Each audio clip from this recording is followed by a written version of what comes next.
EHS card, దాంతోపాటుగా major pending bills 2000 సభాధ్యక్షులు వారు ఇందాక చెప్పారు. 2024 ఏప్రిల్ నుంచి ఇప్పటివరకు రిటైర్ అయిన ఎవరికి కూడా పెన్షన్, రెగ్యులర్ పెన్షన్ తప్ప ఎటువంటి బెనిఫిట్స్ రాలేదు. కొంతమందికి 75 lakhs వరకు రావాల్సి ఉంది. 20 lakhs నుంచి 75 lakhs వరకు.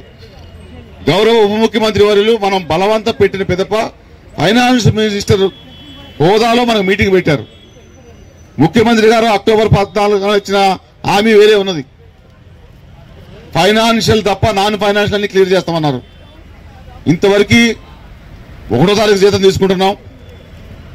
పదోన్నతులు గత ప్రభుత్వం కంటే ఎక్కువ వచ్చినాయి. కొత్త రిక్రూట్మెంట్ అయింది. 5,000 కోట్ల పెండింగ్ బిల్స్ క్లియర్ అయినాయి. భావ స్వేచ్ఛ ఉంది. ఈ రోజు ఈడకొచ్చి గొట్టాలు బట్టి మాట్లాడగలుగుతున్నాం ఉన్నది. వీటన్నిటి కూడా ప్రభుత్వానికి వినమ్రంగా తల వంచి కృతజ్ఞత తెలియజేసుకుంటున్నాం. కానీ గత 10 సంవత్సరాల నుంచి ఉన్న 450 డిమాండ్లు బేసిక్. ఇప్పుడు మన డిమాండ్స్ కూడా కాదు ఇవి. ఇందాక చెప్పాను, డిమాండ్స్ కాదు ఇవి, కోరికలు కావు. రావాల్సిన రాజ్యాంగపరంగా రావాల్సిన హక్కు